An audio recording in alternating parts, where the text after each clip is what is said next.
You, John Fitzgerald Kennedy, do solemnly swear I, John Fitzgerald Kennedy, do solemnly swear that you will faithfully execute the office of President of the United States that I will faithfully execute the office of President of the United States and will, to the best of your ability, and will, to the best of my ability, preserve, protect, and defend the Constitution of the United States. preserve, protect, and defend the Constitution of the United States. So help you God. So help me God.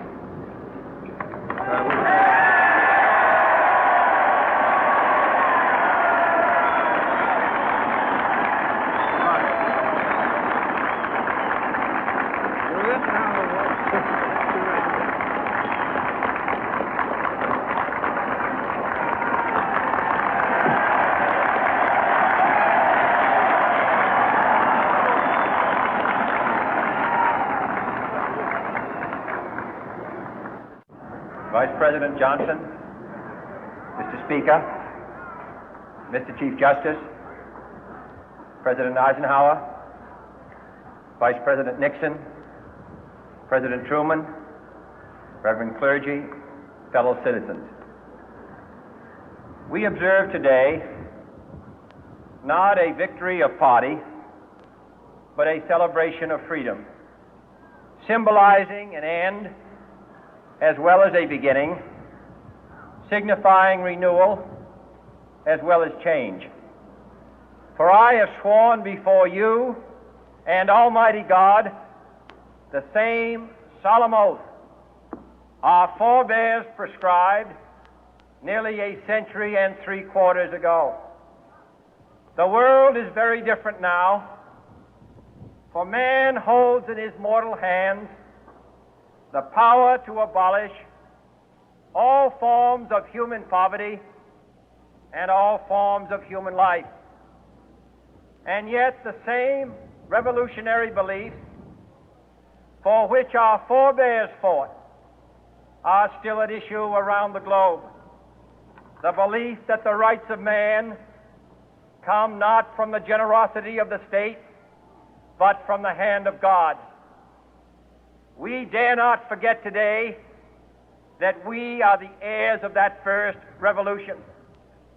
Let the word go forth from this time and place to friend and foe alike that the torch has been passed to a new generation of Americans born in this century, tempered by war, disciplined by a hard and bitter peace, proud of our ancient heritage, and unwilling to witness or permit the slow undoing of those human rights to which this nation has always been committed and to which we are committed today at home and around the world.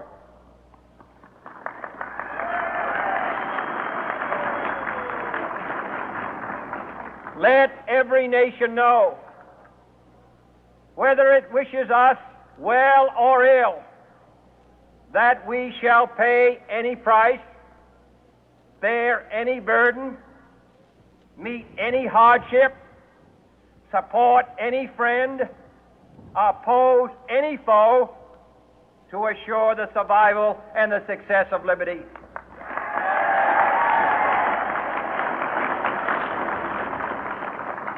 This much we pledge and more. To those old allies whose cultural and spiritual origins we share, we pledge the loyalty of faithful friends. United, there is little we cannot do in a host of cooperative ventures.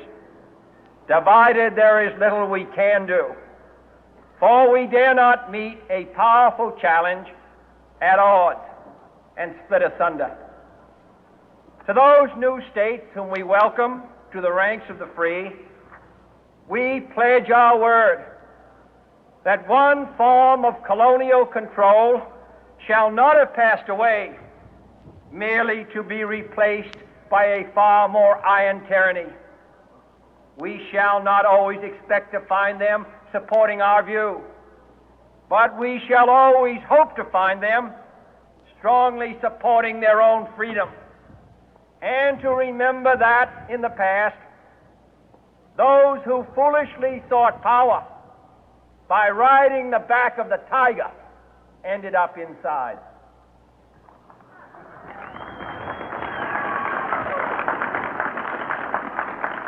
To those people in the huts and villages of half the globe struggling to break the bonds of mass misery, we pledge our best efforts to help them help themselves for whatever period is required, not because the communists may be doing it, not because we seek their votes, but because it is right. If a free society cannot help the many who are poor, it cannot save the few who are rich.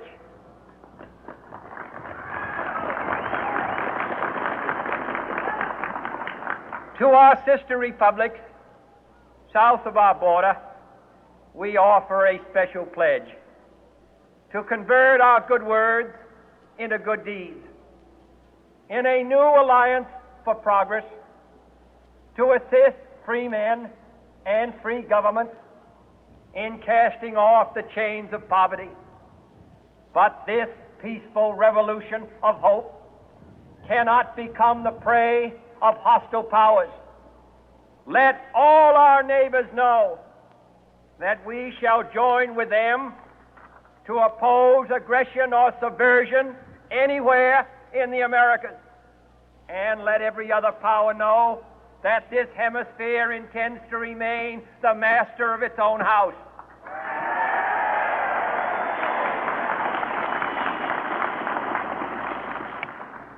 To that World Assembly of Sovereign States, the United Nations, our last best hope, in an age where the instruments of war have far outpaced the instruments of peace, we renew our pledge of support to prevent it from becoming merely a forum for invective, to strengthen its shield of the new and the weak, and to enlarge the area in which its writ may run. Finally, to those nations who would make themselves our adversary, we offer not a pledge, but a request that both sides begin anew the quest for peace. Before the dark powers of destruction, unleashed by science, engulf all humanity in planned or accidental self-destruction, we dare not tempt them with weakness, for only when our arms are sufficient beyond doubt can we be certain beyond doubt that they will never be employed. But neither can two great and powerful groups of nations take comfort from our present course, both sides overburdened by the cost of modern weapons, both rightly alarmed by the steady spread of the deadly atom, yet both racing to alter that uncertain balance of terror that stays the hand of mankind's final war. So let us begin anew, remembering on both sides that civility is not a sign of weakness, and sincerity is always subject to proof. Let us never negotiate out of fear, but let us never fear to negotiate.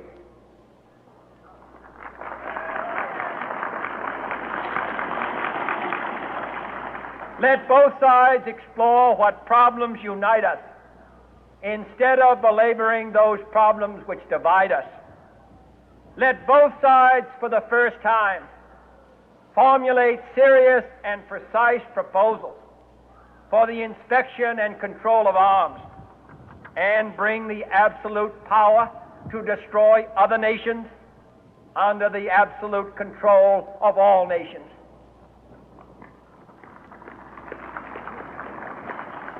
Let both sides seek to invoke the wonders of science instead of its terrors. Together, let us explore the stars, conquer the deserts, eradicate disease, tap the ocean depth, and encourage the arts and commerce. Let both sides unite to heed in all corners of the earth the command of Isaiah to undo the heavy burden and let the oppressed go free. And if a beachhead of cooperation may push back the jungle of suspicion, let both sides join in creating a new endeavor, not a new balance of power, but a new world of law, where the strong are just and the weak secure and the peace preserved. All this will not be finished in the first 100 days, nor will it be finished in the first 1,000 days, nor in the life of this administration, nor even perhaps in our lifetime on this planet.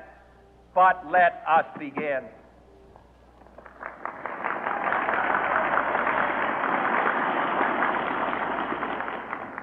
In your hands, my fellow citizens, more than mine, will rest the final success or failure of our course. Since this country was founded, each generation of Americans has been summoned to give testimony to its national loyalty. The graves of young Americans who answered the call to service surround the globe.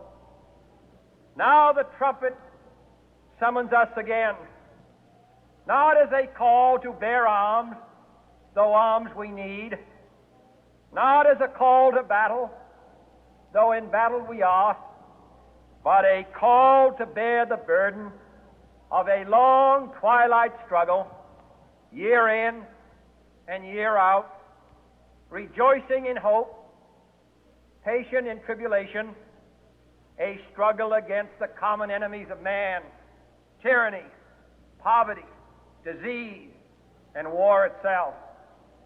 Can we forge against these enemies a grand and global alliance,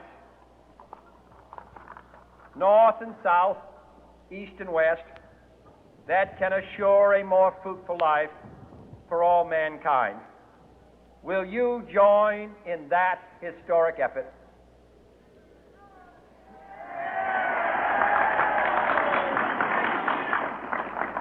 In the long history of the world, only a few generations have been granted the role of defending freedom in its hour of maximum danger. I do not shrink from this responsibility. I welcome it.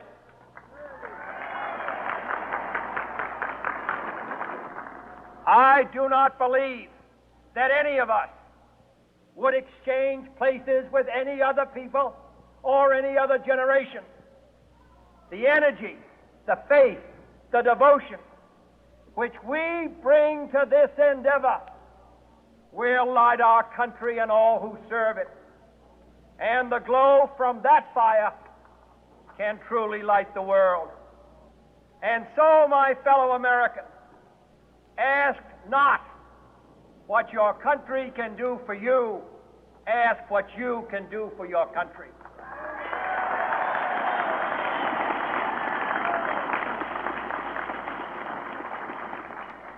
My fellow citizens of the world, ask not what America will do for you, but what together we can do for the freedom of man.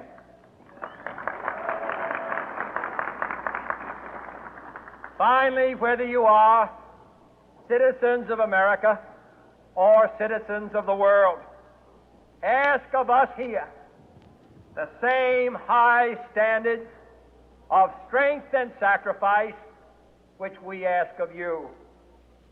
With a good conscience, our only sure reward, with history the final judge of our deeds, let us go forth to lead the land we love, asking His blessing and His help, but knowing that here on earth God's work must truly be our own.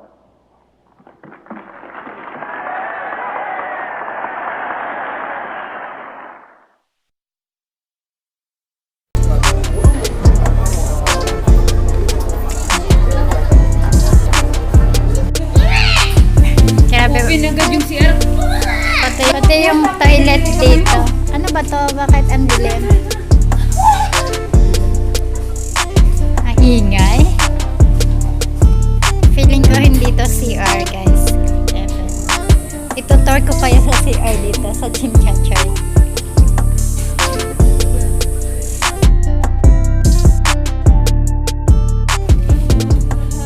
Dito ako sa loob ng CR, so ikakat ka to at to. Pati sa loob ng CR, may salamin, may gash. Talaga. Hindi mo na kailangang lumabas para manalamin doon. So, CR.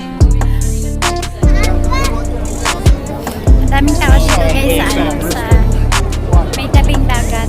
Hindi ko alam kung ano yung inaantay nila dito. Hindi namin alam. Magkano nga, hindi ka din niya alam kung may fireworks eh. Para ano yung inaantay nila dyan? Bakit talaga nagkakita sila? Yan eh.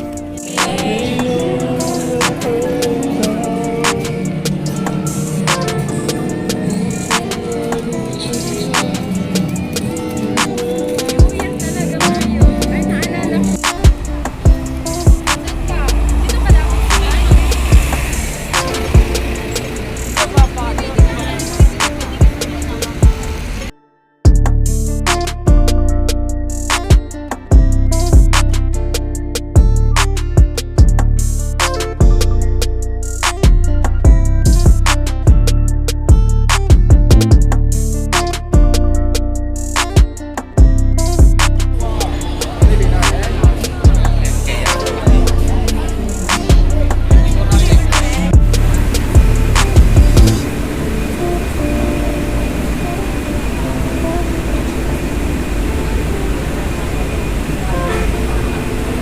So, tapos na ang aming Christmas guys. So, balik na naman tayo sa reality tomorrow.